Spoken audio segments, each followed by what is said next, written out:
दिशा. तर मनालीवरून आम्ही निघालो होतो चंदीगडला. त्या चंदीगडमध्ये आम्ही 2 ठिकाणं करणार आहोत, रॉक गार्डन आणि सकुना लेक. चंदीगडमधील rock garden 40 acres eco friendly sculpture garden आहे, फीचरिंग थाउजंड्स ऑफ फिगर्स आहेत तिकडे. आणि जर तुम्ही इथे येत असाल तर प्लीज इथे अशा गोष्टी लिहत नका जाऊ.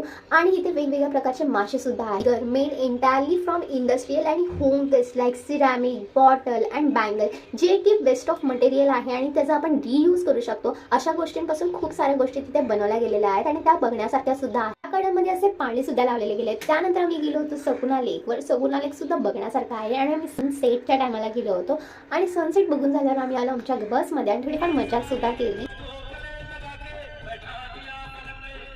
मजामस्ती करत होता आम्ही पोहोचलो होतो अंबाडा स्टेशनला. अंबाडा स्टेशन टू मुंबई 1.5 डेची जर्नी होती. मस्त ट्रेनमध्ये सेटल डाऊन झाले आणि डायरेक्ट झोपूनच गेले. दुसऱ्या दिवशी उठून बघते तर काय, माझी बॅग चोरीला गेली होती. त्या बॅगेमध्ये माझ्या सगळ्या प्रिशियस गोष्टी ठेवल्या होत्या. ती चोरीला गेल्यामुळे मला एवढं दुःख झालं होतं की मी व्हिडिओ बनवायची राहूनच गेली. जर तुम्हाला ही आयबी जर्नी आवडली असेल तर please comment down in video. Bye.